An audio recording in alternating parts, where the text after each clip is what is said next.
오늘 어디서 떨어졌는지를 생각하라 라는 제목을 가지고 여러분들과 룻기의 말씀을 한 주간 동안 다 나눴으면 참 좋겠지만 아마 시간이 되지 않아서 다 나누지 못할 것 같고, 아무튼 시간이 되는 대로 계속해서 이 말씀을 새벽에 여러분들과 좀 나누도록 하겠습니다. 룻기는 평범한 한 가정의 이야기입니다. 그렇기 때문에 우리들의 이야기입니다. 우리 참 평범하잖아요. 우리들의 이야기, 그 평범한 한 가정의 구성원들을 보니까 남편 엘리멜렉, 아내 나오미, 그리고 두 아들 말론과 기련, 아주 단란한 또 행복한 그런 가정, 평범한 가정의 이야기를 오늘 우리에게 전해주고 있습니다. 그 우리들의 이야기는 이렇게 시작을 합니다. 본문 1절 말씀 보니까 사사들이 치리하던 때에 그 땅에 흉년이 드니라. 사사들의 시대를 배경으로 하고 있는 본문의 말씀이에요. 사사 시대를 결정적으로 특징 짓는 말씀이 우리가 잘 아는 것처럼 룻기 바로 앞에 보면은 사사기 말씀이 있는데, 사사기 마지막 장 마지막 절 21장 25절 말씀 보니까 사사 시대를 이렇게 특징 짓고 있습니다. 그때에 이스라엘의 왕이 없으므로 사람이 각기 자기의 소견대로 옳은 대로 행하였더라. 그러니까 사사 시대는 각기 자기 생각, 자기 소견, 자기 뜻만이 옳다라고 그렇게 우기면서 살아갔던 그야말로 혼란과 혼돈의 시기가 사사 시대였습니다. 더 구체적으로 들어가 보면 이 당시에는 참 자격이 없는 정치 지도자들이 많이 세워져서 바른 정치가 실종되어진 시대였습니다. 그리고 사회의 법 질서가 완전히 무너졌던 그런 시대, 또 도덕적인 불감증이 난무했던 그야말로 암흑 흑암의 시대가 사사 시대였습니다. 이런 시대에 그 땅의 최악의 흉년까지 들이닥치게 된 것이죠. 우리식으로 말하면 경제에 빨간불이 켜지게 된 것입니다. 코로나가 들이닥친 지금 우리 시대와 얼마나 이렇게 닮아 있는지 깜짝 놀랄 지경입니다. 그런데 오늘 성경은 그런 암흑의 시대, 혼란과 혼돈의 시대에 그 땅에 흉년이 들었다, 그 땅에 흉년이 들었다라고 말씀합니다. 그 땅이 어떤 땅입니까? 베들레헴 땅입니다. 예수님이 탄생하신 베들레헴 땅, 하나님이 약속하신 베들레헴 땅입니다. 우리가 잘 알고 있죠. 베들레헴이란 지명의 뜻은 떡집이다. 떡집. 여러분, 베들레헴이라는 이 지명이 갖고 있는 의미를 봤을 때 베들레헴은 어떤 도시였음을 여러분이 짐작해 볼 수가 있겠습니까? 떡이 상징하는 것이 풍족함, 어떤 풍요로움을 상징하고 있듯이 베들레헴이란 도시 자체가 실제적으로 그 땅에서 보리라든지 올리브라든지 아몬드라든지 포도, 이런 농작물이 아주 풍요로운 땅이 실제로 베들레헴 땅이었어요. 그런데 그 풍요로운 땅에 흉년이 임했다는 거예요. 무너지지 않을 것 같다는 그 땅에 무너짐의 역사가 나타나게 된 것입니다. 단 한 번도 상상해 본 적이 없었던 그 일이 일어난 것입니다. 예상치 못한 사건이 터지게 된 것입니다. 여러분, 우리 인생에도 종종 이런 일들이 벌어지죠. 예상치 못한 사건이 불쑥불쑥 터지는 그런 일들 말입니다. 특별히 우리 사업하시는 분들은 아마 절감을 하실 거예요. 어떤 물품을 딱 만들었는데 이 상품은 웬만한 경기 침체에는 무너지지 않을 거야, 유행도 타지 않을 거야, 그럼 경기 침체에도 끄떡 안고 잘 팔려 나갈 거야, 이렇게 확신했는데 정말 역대급 불황이 찾아와서 흔들거릴 때가 있는 것을 경험하기도 하시죠. 물론 이런 일들이 사업하는 분들에게만 있겠습니까? 우리 모든 사람들에게 나름대로 각자의 흉년과 메마름이 찾아올 때가 있죠. 어떤 분들은 그야말로 재정의 메마름, 경제의 메마름이 가정 가운데 찾아와서 참 낙심 가운데 살아가는 그런 분들이 있기도 하고, 또 어떤 분은 인간관계의 메마름이 찾아와서 그 상처 때문에 참 아파하고 고통스러워하는 그런 분들이 계시기도 하고, 또 어떤 분들은 질병이 찾아와서 건강의 메마름에 적신호가 찾아와서 고통 가운데 있는 그런 분들도 있습니다. 그런데 정말 우리가 무시해서는 안 될 메마름이 무엇인가 하면 영적인 메마름이에요. 많은 분들이 사실 영적인 메마름을 무시하거든요. 그거 찾아왔자 나에게 무슨 영향이 있겠나. 그렇게 생각을 합니다. 그런데 이 영적인 메마름을 방치했다가는 큰 코 다칩니다. 이 영적인 메마름이 지속되어져서 우리의 영혼이 갈기갈기 바짝바짝 마르게 되면은 걷잡을 수 없는 안타까운 일들이 벌어지게 되는 것이죠. 어쩌면 오늘 이 가정에는 영적인 메마름이 그 중심 가운데 있었는지도 모르겠습니다. 사랑하는 여러분, 여러분들은 메마름을 경험해 본 적이 있으십니까? 언제 그런 메마름들을 경험해 보셨습니까? 중요한 것은 신자라고 해서 이 메마름에서 예외가 아니라는 것이죠. 우리 모든 사람들도 인생의 흉년, 이 메마름을 경험하게 됩니다. 여러분, 오늘 베들레헴 땅에 흉년이 임했대요. 하나님의 약속의 땅에 흉년이 임했다는 거예요. 그럼 우리는 질문을 하게 되죠. 아니, 어떻게 하나님이 약속하신 땅에 흉년이 올 수 있습니까? 그러니까 쉽게 말해서, 아니, 어떻게 예수 잘 믿는 가정에 이런 인생의 흉년과 아픔이 찾아올 수가 있는 것입니까? 이런 질문을 하게 되죠. 50년이라는 제 짧은 인생을 돌아보아도 예수 잘 믿는 가정에도 인생의 흉년과 아픔이 있다는 것을 깨닫게 됩니다. 저는 어렸을 때부터 어머니와 함께 어머니 따라서 이렇게 교회 생활을 시작을 했죠. 쉽게 말하면 모태신앙. 어머니와 함께 교회 생활을 하면서 교회의 문화가 가장 자연스러운 문화로 성장했던 교회 오빠였습니다. 저희 집은 정말 가난했어요. 그런데 어머니는 개척교회를 섬기시면서 정말 최선을 다해서 기도로, 물질로, 헌신으로 그렇게 봉사를 하셨습니다. 매년 전도왕을 탈 정도로 수많은 영혼들을 전도하시면서 또 교회의 꾸준히 일을 도맡아 감당하시면서 헌신을 하셨던 분이십니다. 그러다 보니까 사람들 있는 공동체가 거의 똑같죠. 교회라고 해도 아이고, 저 여자하고 목사님한테 잘 보이려고 저러나 보다, 무슨 목적이 있으니까 저러지, 이런 뒷이야기를 들으면서 밤마다 항상 우셨던 기억이 제 내리 속에 아직도 있습니다. 그러면 그 당시에 믿음이 연약했던 소위 나일론 신자였던 저희 아버지는 그 어머니의 흐느끼는 모습을 보면서 호통을 치십니다. 교회 그러려면 나가지 말라고, 교회 그만두라고, 신앙 그거 다 포기하라고 이러면서 막 호통을 치십니다. 부끄러운 고백이지만 저희 아버님은 그 당시에 뭐 하는 일이 별로 없으셨어요. 어떻게 보면 한량이세요. 그러다 보니까 어머님이 자녀들을 키우기 위해서 동분서주하시면서 일을 하셨습니다. 미용사 일도 하셨고 또 나중에는 신학도 조금 하셔갖고 개척교회, 아주 조그만 개척교회 들어가셔서 전도사 사역도 하셨고, 은퇴 이후에는 자녀들 키우겠다고 학비 마련하겠다고 컵 공장에 가셔갖고 컵을 만드는 그런 일들도 하셨습니다. 없는 살림에 여동생에게는 대학에 들어갈 때까지 계속해서 어렸을 때부터 피아노를 가르치셨습니다. 목적은 오직 딱 하나, 지금 섬기고 있는 교회에서 내 딸이 자라나서 그 대예배 때 반주하는 거, 피아노 반주하는 목적을 가지시고 어렸을 때부터 피아노를 가르쳤습니다. 어머니의 기도의 소원대로 장성하여 제 여동생은 그 교회가 부흥한 그 교회 대예배 실제 반주자가 되었습니다. 저도 그 교회에서 나름대로 중고등부 회장, 뭐 청년부 회장, 찬양대원, 또 주일학교 교사, 온갖 이 헌신들을 다 하면서 그렇게 청소년 시절, 청년기를 보내게 되었습니다. 사실 나일론 신자였던 저희 아버님을 제외하고는 어떻게 보면 모든 가족들이 충성되게 교회를 섬겼습니다. 물론 참 연약한 가족이고 부족한 것이 투성이었던 그런 가족이지만, 그럼에도 불구하고 제가 생각해도 저희 가족은 그래도 평범하지만 예수 잘 믿는 가정이었고, 남들에게 해를 끼치지 않기 위해서 바르게 살려고 노력했던 그런 가정이었습니다. 그런데 그런 가정에 청천벽력 같은 사건이 터지게 됩니다.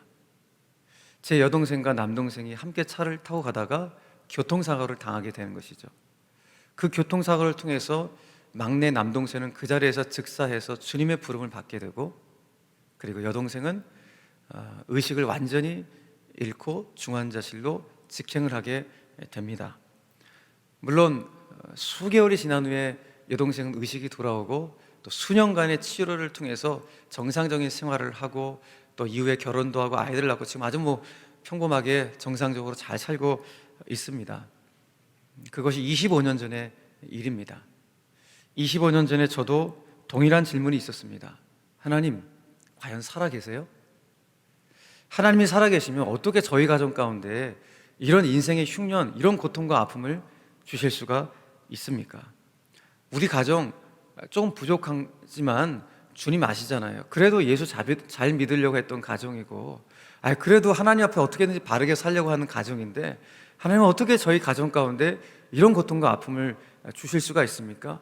이런 질문을 동일하게 했습니다. 어떻게 베들레헴 땅에, 하나님이 약속하신 땅에 흉년이 올 수가 있습니까? 이 동일한 질문을 25년 전에 저도 동일하게 했던 것입니다. 사랑하는 여러분, 이런 납득되지 않는 일, 이런 이해할 수 없는 일이 저희 가정 가운데만 일어나는 걸까요? 어쩌면 지금 말씀을 듣고 있는 우리 성도님 가정들 가운데도 그 흉년의 강도는 다 다르겠지만은 인생의 흉년과 아픔을 겪고 있는, 그래서 가슴을 쓸어내면서 견디고 참고 오시는 그런 분들이 계신 줄로 알고 있습니다. 그렇죠, 여러분? 예수 믿어도 흉년이 찾아옵니다. 예수 잘 믿어도 정말 강도 높은 인생의 메마름과 흉년을 겪을 수가 있습니다. 중요한 것은 우리가 이 인생의 흉년을 피할 수 없다면, 나에게 찾아온 이 흉년을 신자라면, 예수 믿는 사람이라면 나는 어떻게 반응할 것인가? 이것은 놓치지 말아야 돼요. 여러분, 이것을 놓친다면 고통은 비극으로 끝나버립니다.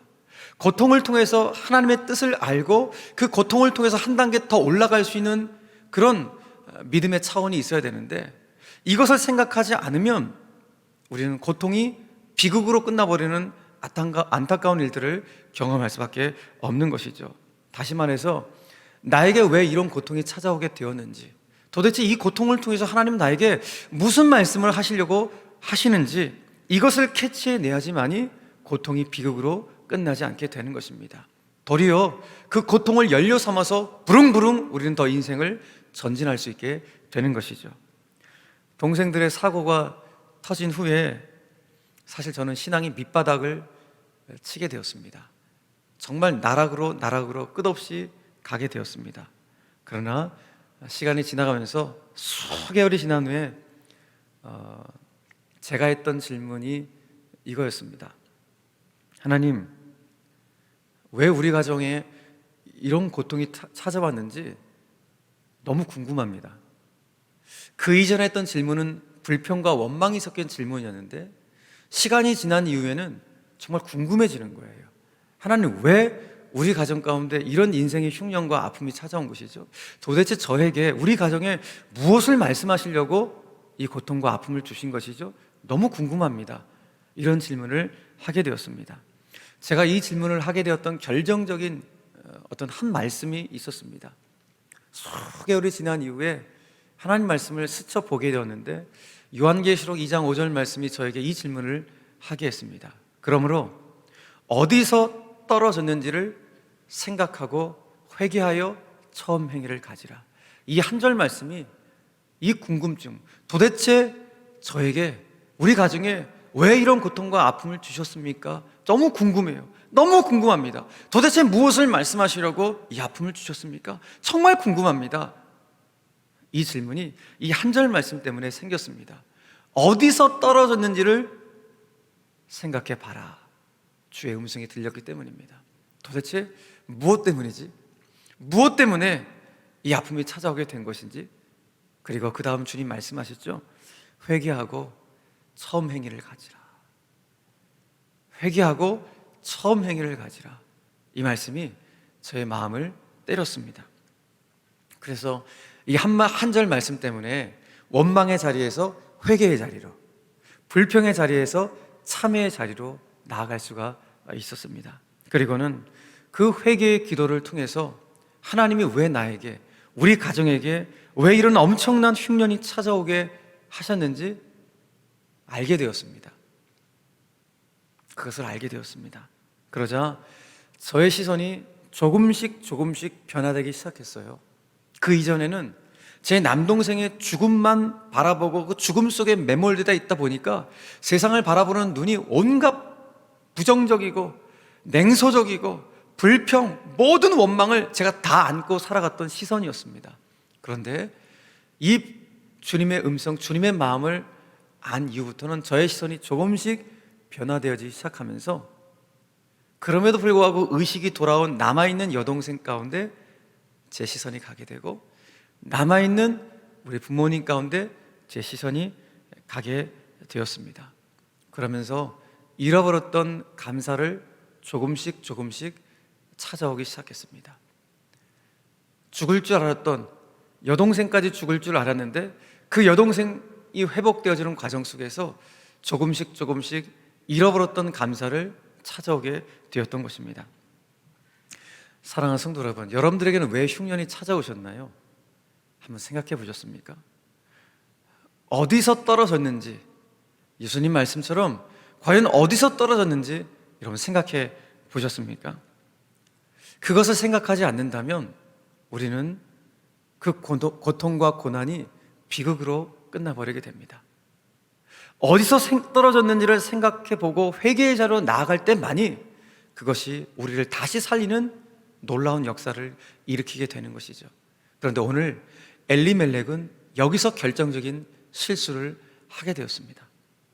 여러분, 그는 베들레헴의 흉년이 찾아오자 전혀 아무런 생각하지 않고 곧바로 이방 땅 모압으로 떠나가게 됩니다. 여러분, 베들레헴에 왜 흉년이 찾아오게 되었습니까?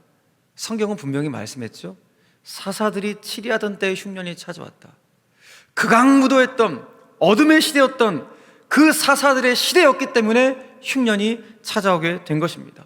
이스라엘 땅이 영적으로 암흑이었고 도덕적으로 완전 타락하고 그리고 성적으로도 완전 타락했던 그 시대였기 때문에 흉년이 찾아오게 되었던 것입니다. 그 시대의 사람들의 타락, 하나님께 등을 동을린 이유 때문에 찾아오게 된 것이죠. 여러분, 이 당시에 살았던 엘리멜렉, 이 사람의 이름은 나의 하나님은 왕이시다, 나의 하나님은 왕이시다라는 이름의 뜻을 갖고 있던 사람이 엘리멜렉이에요. 그리고 이 사람 신자였죠. 여러분, 신자라면 적어도 이런 타락의 시대였던, 이런 어둠의 시대라면 적어도 신자라면은 하나님, 이 시대 가운데 하나님의 뜻이 무엇입니까? 라고 적어도 물어볼 수 있는, 그래서 저와 우리 민족의 죄를 용서하여 주시옵소서, 회개의 자리로 그래도 한 발짝으로 가야 되는 것이 신자의 본분인데, 엘리멜렉은 단 한 번도 생각하지 않고 그 땅에 흉년이 들자 곧바로 현실을 도피하듯 이방 땅 모압으로 도피를 하게 되었던 것이죠. 안타까운 것은 그렇게 하나님의 뜻을 외면하고 현실을 도피했던 엘리멜렉 가정 가운데 마치 릴레이를 하듯 비극적인 사건이 이어지기 시작합니다. 먼저 그 땅에서, 그 모압 땅에서 엘리멜렉 자신이 죽음을 맞이하게 됩니다. 당시 이방 땅에서 한 가정의 가장이 죽음을 맞이한다고 하는 것은 그야말로 그 가정이 절망의 나락으로 추락한다는 것을 의미하는 것입니다. 정말 힘들게 사는 것이죠. 이스라엘 땅에서 과부가 사는 것도 힘든데 남의 땅, 이방 땅에서 과부가 살아간다는 것은, 그 자녀들을 키우며 살아간다는 것은 너무너무 힘겨운 일이었습니다. 그런데 나오미는, 그 아내 나오미는 이를 악물고 악착같이 두 아들을 키워냅니다. 키워내고 드디어 두 아들을 결혼까지 시킵니다. 그 모압 땅에 있는 모압 여인들, 정말 아리따운 오르바와 룻이라는 여인들과 결혼까지 시킵니다. 그런데 이게 웬일입니까? 모압 땅에 거주했던 한 10년쯤 되었을 때 두 아들이 건강이 서서히 앞서거니 뒤서거니 하면서 점점 시름시름 앓더니 두 아들조차도 죽음을 맞이하게 되는 것입니다. 그것도 대를 이을 자식을 낳지 않고 두 아들이 죽게 된 것입니다. 여러분, 이들 가족 흉년 맞이해서 살기 위해서 모압 땅 간 것입니다. 살려고 간 것인데 죽음이 몰려오는 그 땅이 되어버리게 된 것이죠. 여러분, 그런데 오늘 우리는 룻기 1장 1절부터 5절 말씀을 보면서 우리의 시선이 죽고 또 죽고에 가 있으면 안 됩니다. 오늘 그 죽음의 현장 가운데 여전히 계시는 그 하나님을 바라봐야 되고 하나님을 의식할 수 있어야 됩니다. 그렇기 때문에 오늘 우리가 읽은 이 본문의 말씀은 잃어버린 이야기, 죽음의 이야기가 아니라 도리어 하나님이 남기신 사람들을 통하여 앞으로 어떠한 놀라운 일들을 이루어 가실지 은총의 이야기가 펼쳐지는 놀라운 하나님의 스토리임을 우린 깨닫게 되는 것입니다. 그래서 오늘 본문 말씀을 보니까 3절로 5절 말씀에, 여러분 그 3절로 5절 말씀을 읽으실 때 어떤 초점으로 여러분들이 읽으셨습니까? 한번 보십시오. 3절과 5절 말씀을 보십시오. 나오미의 남편 엘리멜렉이 죽고 나오미와 그의 두 아들이 남았으며 그들은 모압 여자 중에서 그들의 아내를 맞이하였는데 하나의 이름은 오르바요 하나의 이름은 루시더라. 그들이 거기에 거주한 지 10년쯤에 말론과 기른 두 사람이 다 죽고 그 여인은 두 아들과 남편 뒤에 남았더라. 자, 우리의 초점이 어디에 가 있습니까? 어떤 분들은 죽고 다 죽고에 가 있는 분들도 계시고, 감사하게도 어떤 분들은 남았고 남았더라에 그 초점이 가 있는 분들도 계실 것입니다. 오늘 이 아침에 우리의 삶의 초점은 남았더라, 남았고에 가 있어야 합니다. 하나님이 남기신 바로 이 사람들을 통하여 당신의 일들을 이루실 그 하나님의 역사하심을 우린 바라볼 수 있어야 하는 것입니다. 왜냐하면 하나님은 언제나 잃어버린 것이 아니라 남아있는 것들을 통하여 당신의 일들을 행하시기 때문에 그렇습니다. 여러분, 하나님이 목동으로 평범하게 살고 있던 모세를 어느 날 부르십니다. 모세야, 너 저 애굽 땅에서 지금 시름시름 압제받고 있는 저 이스라엘 백성들을 네가 좀 구원해야겠다. 나를 대신해서 네가 가서 저 백성들을 구원해라 라고 부르십니다. 그때 모세가 하나님, 저 못합니다. 거듭 거절을 합니다. 그때 하나님이 모세에게 물었습니다. 모세야, 네 손에 있는 것이 무엇이니? 라고 물었습니다. 지팡이입니다. 그때 하나님이 그 모세의 평범한 나무 지팡이를 하나님의 지팡이로 변화시키십니다. 그리고 그 지팡이로 홍해를 가르게 하십니다. 그 지팡이로 반석을 쳐서 생수가 터져나오게 하십니다. 여러분, 그렇습니다. 하나님은 우리에게 없는 것을 요구하시는 분이 아닙니다. 언제나 지금 있는 것, 남아있는 것을 통하여서 우리를 통하여 일하기를 원하시는 분이 하나님이십니다. 동생들의 끔찍한 사고가 난 이후에 어느 정도 시간이 흐른 이후에 하나님이 저에게도 마치 모세에게 물으셨던 것처럼 동일하게 물으셨습니다. 그녀아, 너에게 남아있는 것이 무엇이니? 라고 물으셨습니다. 지금 너에게 남아있는 것이 무엇이니? 저는 저에게 남아있는 것이 아무것도 없다고 생각했습니다. 제 남동생의 죽음 이후로 저는 완전히 신앙의 바닥을 치고 있었습니다.